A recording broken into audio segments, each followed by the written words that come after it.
जय श्री हरि।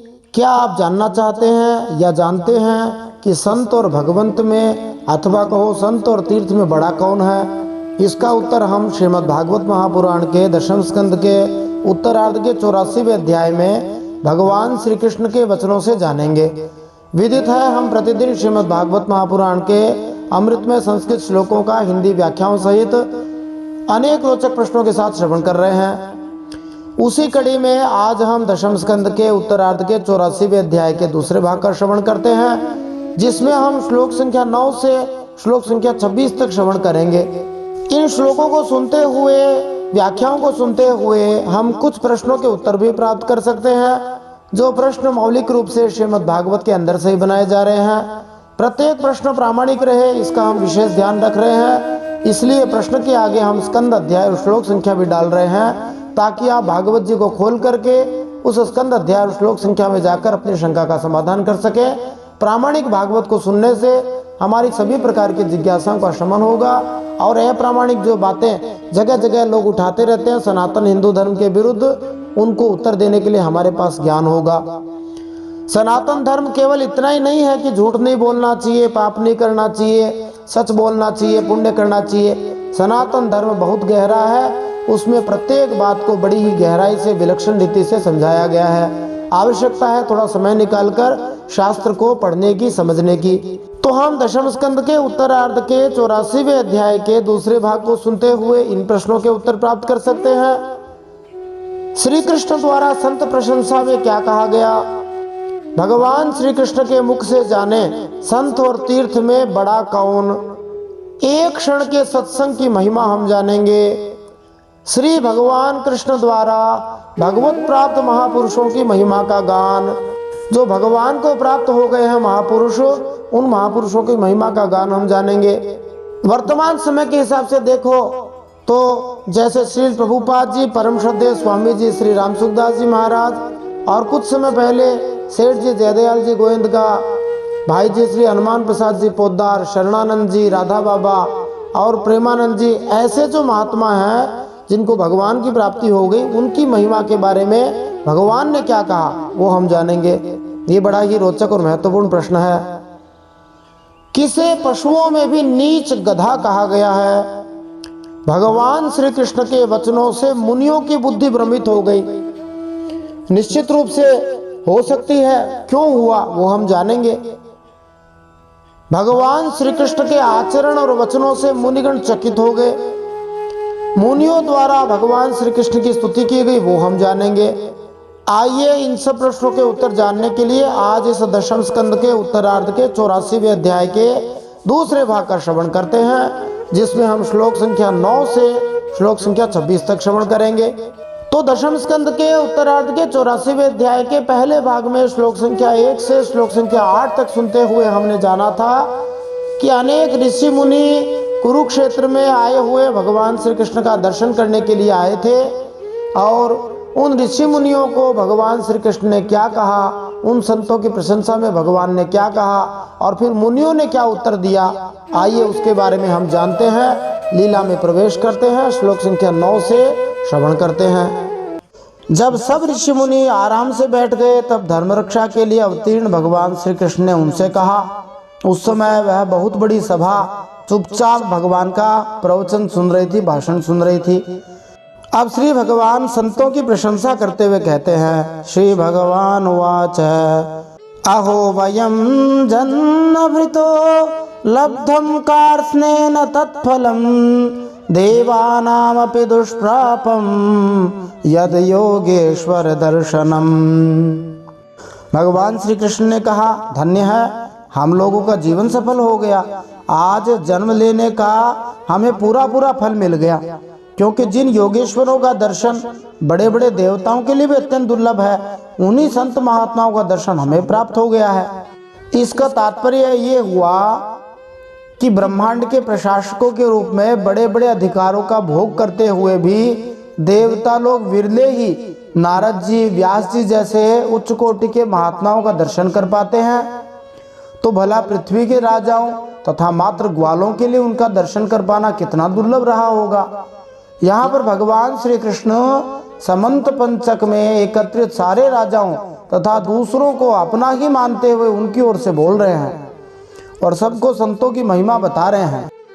किम स्वल्प तपसां नृणाम अर्चायां देव चक्षुषां दर्शन स्पर्शन प्रश्न प्रभपादार्चनादिकम।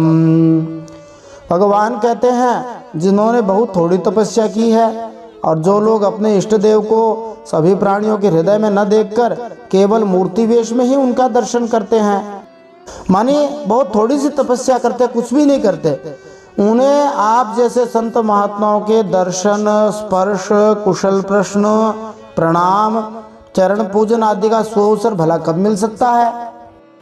दूसरे शब्दों में ये भी कह रहे हैं कि भगवान के प्यारे संत महात्माओं भक्तों का दर्शन स्पर्श, उनसे कोई बातचीत करना, उनसे कुछ प्रश्न पूछना, प्रणाम करना, इन सब भी से भी कल्याण हो जाता है। फिर भगवान श्री कृष्ण इसे 10वें स्कंद के 48वें अध्याय में 31वां श्लोक में अक्रूर जी को जो बात कहते हैं वही बात यहाँ फिर से कह रहे हैं। और यहाँ कहते हैं कि संत जो हैं और तीर्थ हैं उनमें बड़ा कौन है, तो कहते हैं न यमयानि तीर्थानि न देवा मृच्छिला मया ते पुनन्त्युरुकालेन दर्शनादेव साधवः। भगवान ने कहा केवल जलमय तीर्थ ही तीर्थ नहीं कहलाते, जहाँ पानी हो वे तीर्थ ही तीर्थ नहीं होते, और केवल मिट्टी या पत्थर की प्रतिमाएं ही देवता नहीं होती। भगवान तो सब जगह विराजमान है। ऐसे तीर्थ तीर्थ होते ही हैं और मिट्टी के देवता देवता होते ही हैं। सनातन धर्म में तो लोग उनको बहुत मानते हैं, तीर्थों को, भगवान की मूर्तियों को, परंतु उनमें और संतों में एक अंतर है। संत पुरुष ही वास्तव में तीर्थ और देवता हैं। क्यों जी? क्योंकि उनका बहुत समय तक सेवन किया जाए तीर्थों का, मंदिर की मूर्ति का, तब लोग पवित्र होते हैं, परंतु संत महात्मा तो दर्शन मात्र से ही कृतार्थ कर देते हैं। माने संतों के दर्शन से फटाफट काम होता है, तुरंत कल्याण हो जाए। निसंदेह तीर्थ भी है, देवता भी है, परंतु वे देर से फल देते हैं, संत महात्मा तत्काल फल देते हैं। भगवान के कहने का भाव ये है कि जिन लोगों में श्री भगवान के प्रति आध्यात्मिक श्रद्धा का अभाव होता है, उन्हें पवित्र स्थानों में देव पूजा करने या विधि पूर्वक स्नान करने से लाभ तो मिलता है, लेकिन सीमित लाभ मिलता है। माने भगवान में श्रद्धा न होने की बात है यहाँ। दूसरी ओर व्यास जी, नारद जी, सनत कुमार जैसे उच्च कोटि के महान वैष्णव संत महात्मा सदा ही हरि भक्ति में लीन रहते हैं। इस तरह वे सच्चे चलते फिरते तीर्थों के समान है। क्षण भर भी उनकी संगति करने से, विशेष रूप से उनके द्वारा श्री भगवान की महिमा का गान सुनने से मनुष्य सारे भौतिक बंधन से उबर सकता है। जैसा कि युधिष्ठिर महाराज ने प्रथम स्कंद में विदुर जी से कहा था, भवद विधा भागवता तीर्थ भूता स्वयं विभो तीर्थी कुर्वन्ति तीर्थानि स्वांतस्थेन गदाभृता। हे विदुर जी, आप जैसे भक्त साक्षात तीर्थ स्थल हैं। क्यों है जी? आप अपने हृदय में गदा धारण करने वाले भगवान श्री हरि को रखते हैं, इसलिए आप सारे स्थानों को तीर्थों में बदल देते हैं।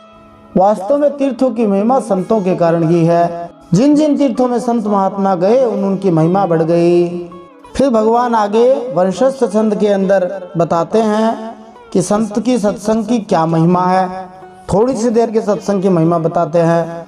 नाग्निर न सूर्यो न च चंद्र तारका न भूर्जलम खम श्वसनोथ वाङ्मनः उपासिताभे दकृतो हरन्त्यघं विपश्चितो घ्नन्ति मुहूर्त सेवया।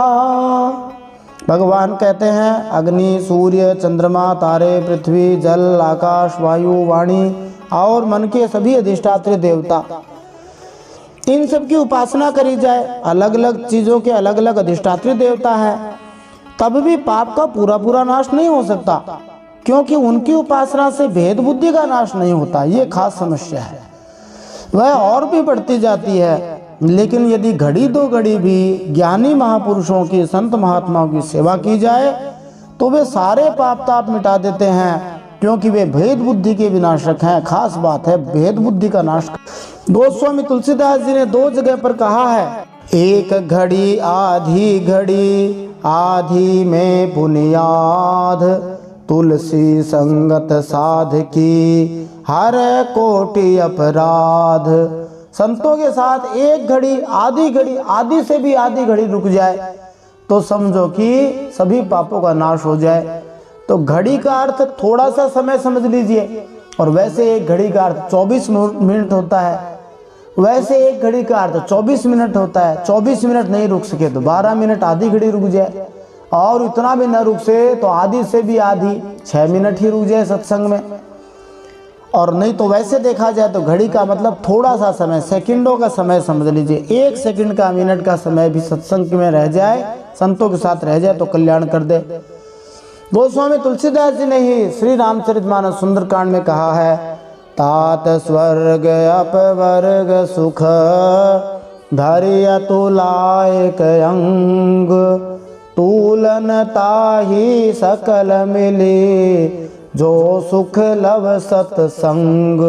सियावर रामचंद्र की जय, पवन सुत हनुमान की जय। तो स्वर्ग अपवर्ग इन सब से बढ़ करके सत्संग की महिमा है। थोड़ी सी देर का सत्संग, निस्संदेह है इसमें भी भगवान गहरी बात कह रहे हैं। श्री भगवान का जो बचकाना भक्त है, जिसको भगवान का तत्व नहीं पता, वो श्री भगवान के अर्चा विग्रह को, माने भगवान की मूर्ति को ही दिव्य मान लेगा, दूसरी सारी वस्तुओं को भौतिक समझ लेगा।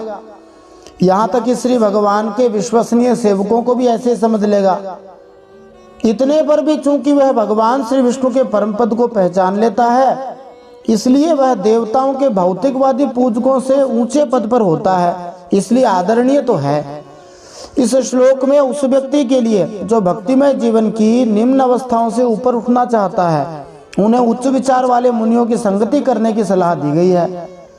यह संगति चाहे प्रत्यक्ष हो या उनके उपदेशों के श्रवण के रूप में हो, चाहे सामने बैठ के करो, चाहे उनकी बात को सुनकर। एक नवजिज्ञासु भक्त अबोध प्राणियों के तथा अपने ही शरीर तथा मन के प्रति अधिक स्पष्ट हिंसक पापों से भले ही मुक्त हो, किंतु जब तक वह भक्ति मार्ग पर बहुत उन्नत न हो जाए, उसे चाहिए कि मिथ्या अहंकार, पूज्य वैष्णवों के प्रति अनादर और कष्ट भोग रहे जीवों के प्रति दया के अभाव जैसे सूक्ष्म दोषों से बचे। झूठा अहंकार न करे और वैष्णवों का अनादर न करे, सबके प्रति दया भाव रखे। अपरिपक्वता के इन लक्षणों के निवारण का सबसे बढ़िया उपाय है शुद्ध वैष्णव भक्तों का संग करना, सम्मान करना, उनसे उपदेश लेना और पतित हो चुके बद्ध जीवों का उद्धार करने के काम में उनका सहयोग करना। तो भगवान मानो कहते हैं कि संतों के साथ लग जाओ, संतन के संग लाग रे तेरी अच्छी बनेगी, ऐसी सलाह दे रहे हैं। संतों के साथ रहेंगे तो बढ़िया रहेगा। फिर भगवान कहते हैं, यस्यात्म बुद्धि गुण पे त्रिधातु के स्वधीहि कलत्रादिषु भौमयुज्यधीहि यत्तीर्थ बुद्धिः सलिले न कर्हि चेत् जनेष्वभिज्ञेषु स एव गोखरः। भगवान ने कहा, महात्माओं और सभासदों, जो मनुष्य वात पित्त और कफ इन 3 धातुओं से बने हुए शव के समान शरीर को ही आत्मा मान ले, इस शरीर में वात पित्त कफ के अलावा क्या है, स्त्री पुत्र आदि को ही अपना माने और किसी को अपना न माने, मिट्टी पत्थर काठ आदि पार्थिव विकारों को ही इष्ट देव माने, माने जहाँ मिट्टी की मूर्ति है वहीं भगवान है और कहीं भगवान नहीं है, ऐसा माने। तथा जो केवल जल को ही तीर्थ समझे, इसके अलावा कोई तीर्थ नहीं है, ज्ञानी महापुरुषों को कुछ नहीं माने, वह मनुष्य होने पर भी पशुओं में भी नीच गधा ही है। तो मानो भगवान कहना चाह रहे हैं कि वास्तव में संत महात्मा सबकी आत्मा स्वरूप हैं, सबके इष्ट हैं, सबके तीर्थ स्वरूप हैं और उनकी पूजा करनी चाहिए। पूजा करने का अर्थ भगवान उलझाना नहीं चाहते कि आप किसी बाबा जी के चेला बन जाओ, उनकी आरती उतारने लग जाओ, उनकी बात नहीं मानो। भगवान का वास्तविक निहितार्थ यही है कि संतों की बात माननी चाहिए। परम श्रद्धेय स्वामी जी श्री राम सुखदास जी महाराज और दूसरे सभी महात्मा यही बार बार कहते रहे हैं कि भगवान की, भगवान के भक्तों की बात मानना, संतों की बात मानना उनकी सबसे बड़ी सेवा है। इसके तात्पर्य में श्री प्रभुपाद जी कहते हैं, मनुष्य की असली बुद्धि तब प्रदर्शित होती है जब वह अपने आत्मा की गलत पहचान से मुक्त होता है। बृहस्पति संहिता में कहा गया है, अज्ञात भगवत धर्मा मंत्र विज्ञान संविदः नरास्ते गोखरा ज्ञेया अपि भूपाल वंदिता। जो लोग श्री भगवान की भक्ति के सिद्धांतों को नहीं जानते, उन्हें गाय तथा गधे की तरह मानना चाहिए। भले ही वे वैदिक मंत्रों की पारिभाषिक व्याख्या करने में कुशल क्यों न हो, विश्व के नेताओं द्वारा पूजे क्यों न जाते हों, परंतु यदि वे भक्ति सिद्धांतों को नहीं मानते तो उन्हें पशु ही मानना चाहिए। ऐसा भगवत भक्त जो भगवान में ठीक से लगा है, वो न तो मूर्ख गाय होता है, न ही अधिकांश भौतिकवादियों की तरह अड़ियल गधा होता है।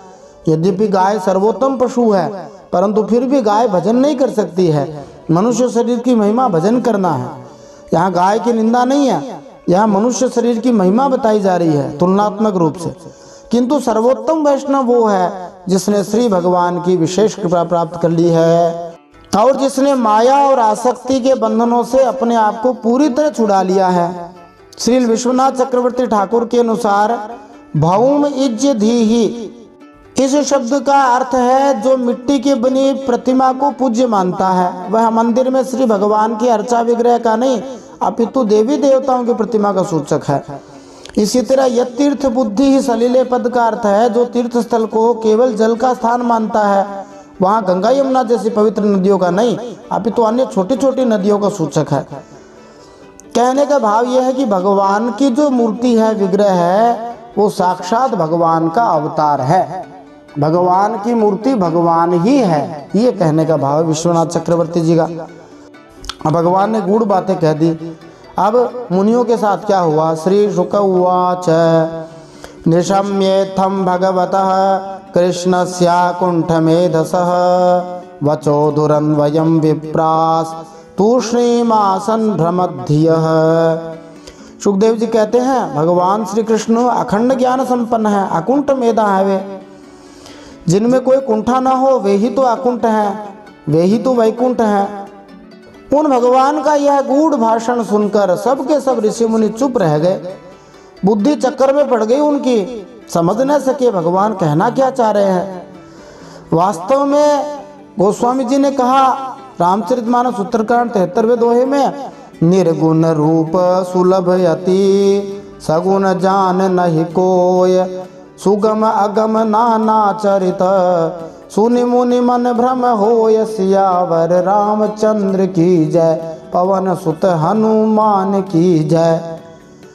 निर्गुण रूप तो सुलभ है, भगवान सब जगह विराजमान है, पर तो सगुण की लीला जानना मुश्किल है।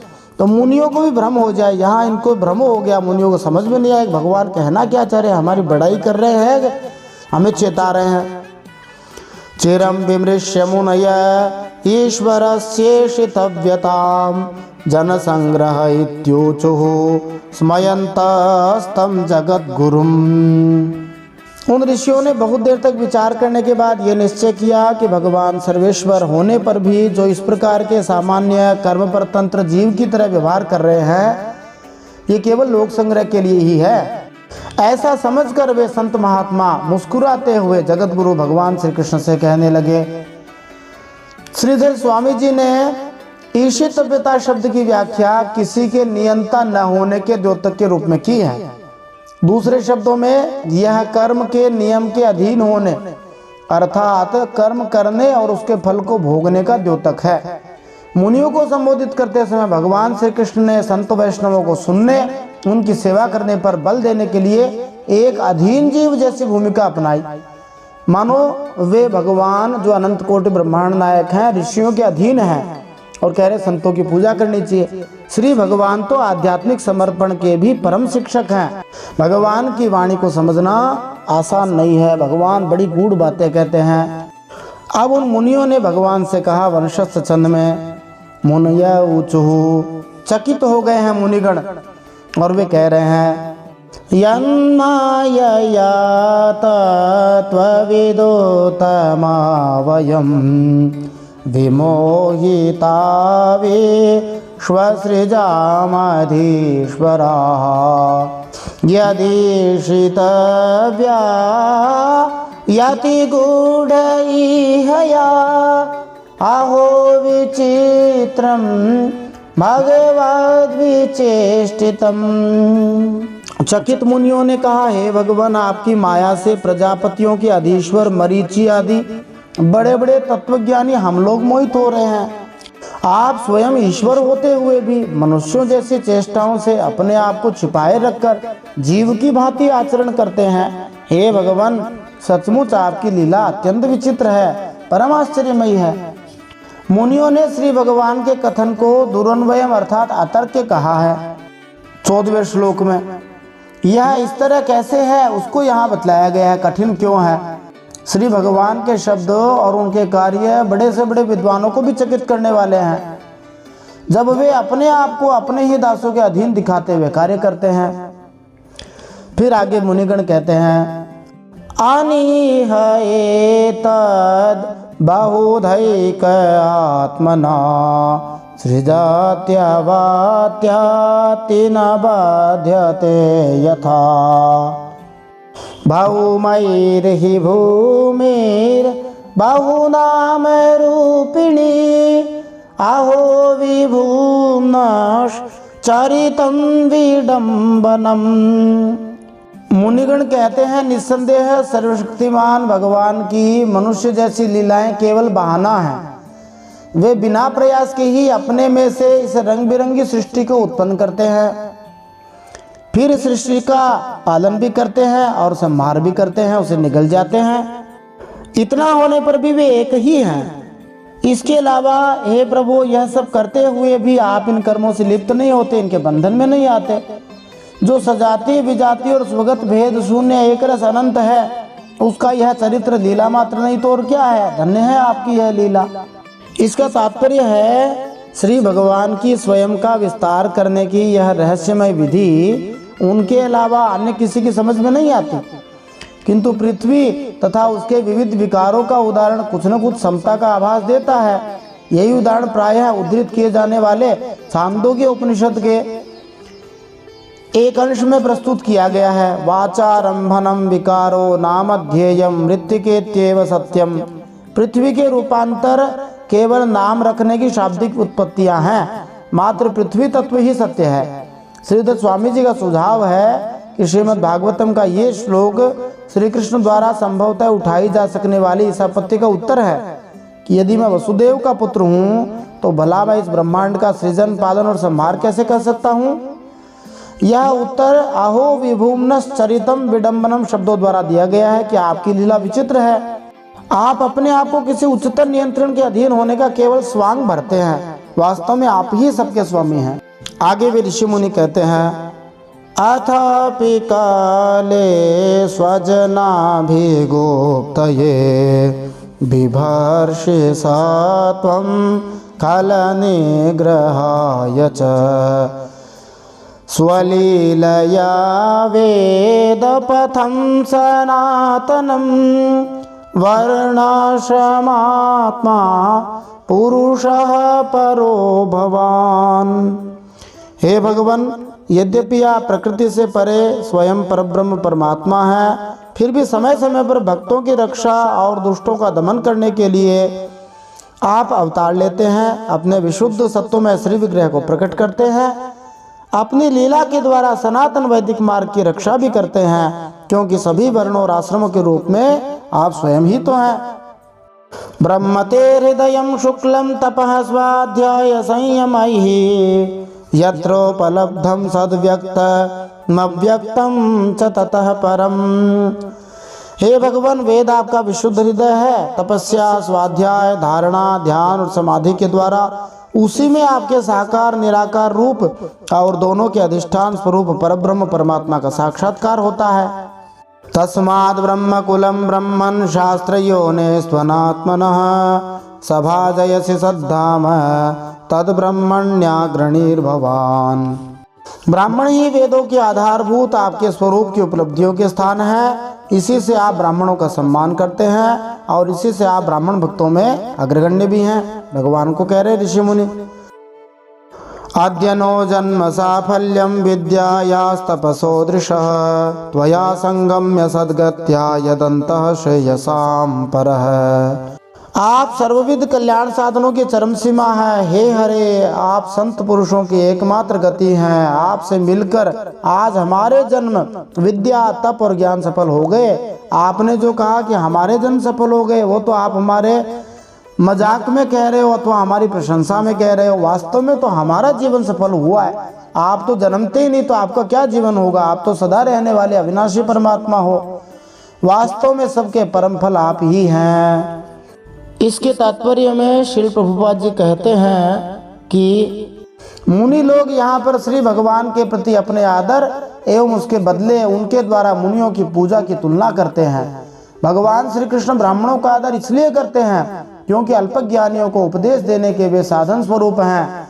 ब्राह्मण लोग भगवान की भक्ति का प्रचार करते हैं, जबकि वास्तव में श्री भगवान स्वयं परम स्वतंत्र हैं।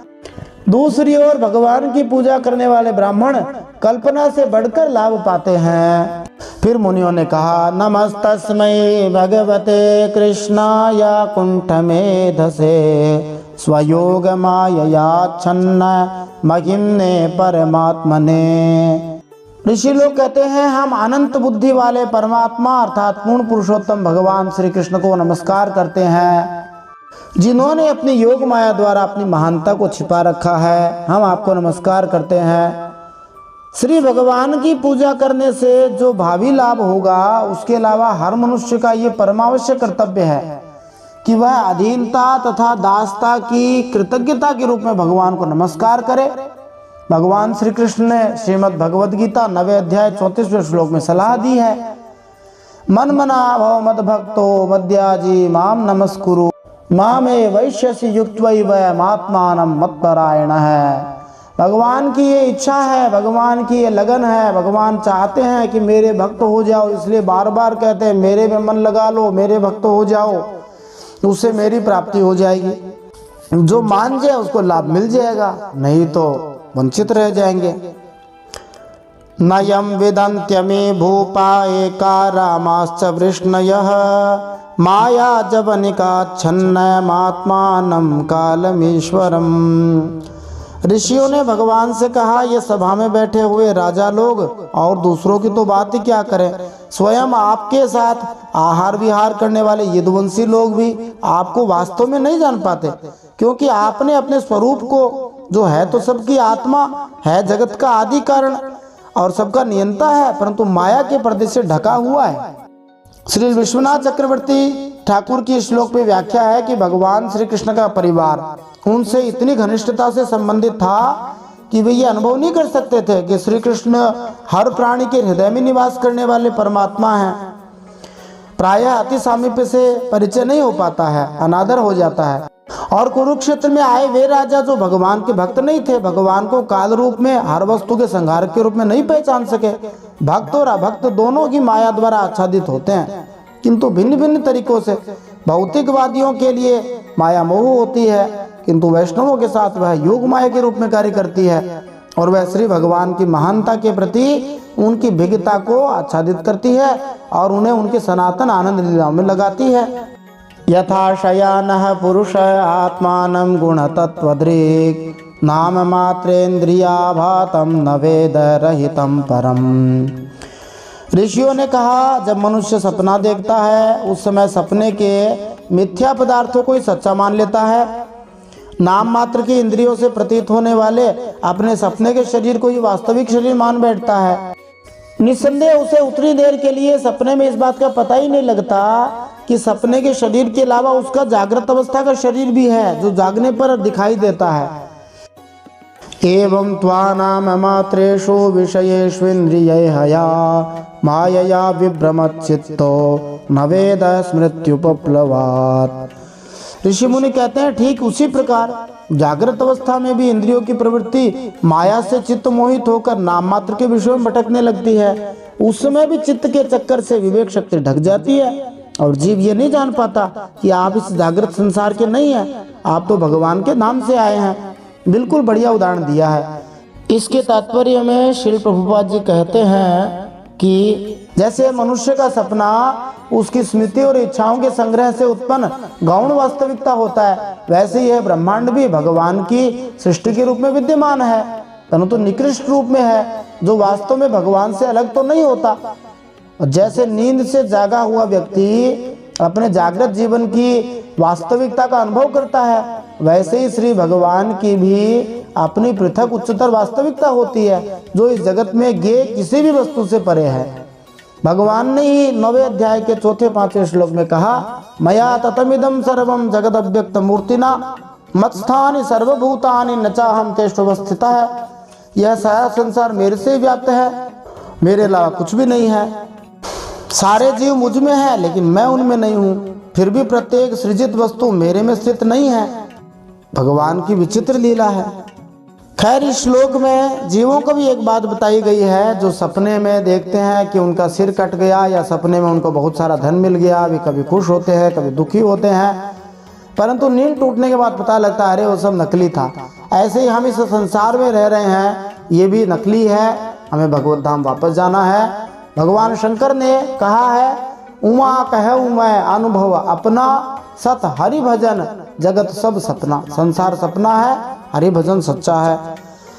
अब वसंत तिलका छंद में अपनी स्तुति का उपसंहार करते हुए ऋषि मुनि कहते हैं, तस्याद्यते ददृशिमाग्रिममौघमर्ष तीर्थास्पदं हृदि कृतं सुविपक्वयोगैः उत्सिक्त भक्त्युपहता क्षय जीवकोशा आपुर्भवद् गतिमथोनुगृहाण भक्तान।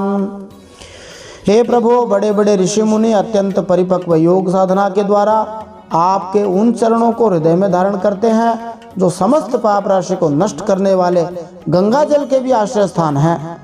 यह बड़े सौभाग्य की बात है कि आज हमें उन्हीं चरणों का दर्शन हो गया। हम आपके भक्त हैं प्रभु, आप हम पर कृपा कीजिए, क्योंकि आपके परम पद की प्राप्ति उन्हीं लोगों को होती है जिनका लिंग शरीर रूप जीवकोश आपकी उत्कृष्ट भक्ति के द्वारा नष्ट हो जाता है। जैसे पवित्र गंगा नदी में सारे पापों को नष्ट करने की क्षमता है, क्योंकि वह श्री भगवान के चरणों से निकली है। इस श्लोक की श्रीधर स्वामी जी व्याख्या करते हैं, यदि भगवान मुनियों को कहते कि उन्हें भक्ति के अभ्यास की परवाह नहीं करनी चाहिए, क्योंकि वे पहले से ही आध्यात्मिक ज्ञान तथा तपस्या में बढ़े चढ़े हैं, आप तो उच्च कोटि के संत हो, तो वे यहाँ पर आदर पूर्वक ऐसे सुझाव का तिरस्कार यह इंगित करते हुए कर रहे हैं कि जिन योगियों ने भक्ति से श्री कृष्ण की शरण में जाकर अपने भौतिक मन तथा अहंकार को नष्ट कर दिया है, केवल वे ही पूर्ण सिद्धि प्राप्त कर सकते हैं।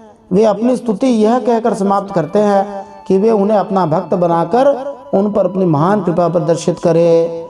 भक्त अपने आप को कभी भी बड़ा नहीं समझता, सदा ही यही समझता है कि मेरे में कमी है। कहा जाता है, जो पानी में डूबा हुआ है वो बोलता नहीं है, जो बोलता है वो डूबा हुआ नहीं है। संत महात्मा ऐसे ही हैं, जो कहता है मैं बहुत भक्ति करता हूँ, समझो कि भक्ति करता नहीं है, और जो करता है वो कहता नहीं है। अब दशम स्कंद के इसी 84वें अध्याय के तीसरे भाग में, अगले भाग में हम जानेंगे कि वसुदेव जी ने नारद आदि महात्माओं से, ऋषियों से प्रश्न पूछा कि कर्म वासनाओं का आत्यंतिक नाश कैसे हो, मानी कर्म की जितनी इच्छाएं हैं, वासनाएं हैं, कर्मों का पूरा पापा कैसे कट जाए। और फिर संतों ने वसुदेव जी को क्या आज्ञा दी थी, किस प्रकार समझाया था, और कर्मों के आत्यंतिक नाश के लिए सरल उपाय बताया था। उस उपाय के बारे में हम जानेंगे अगले भाग में। जय श्री हरि। श्रीमन नारायणार्पणमस्तु।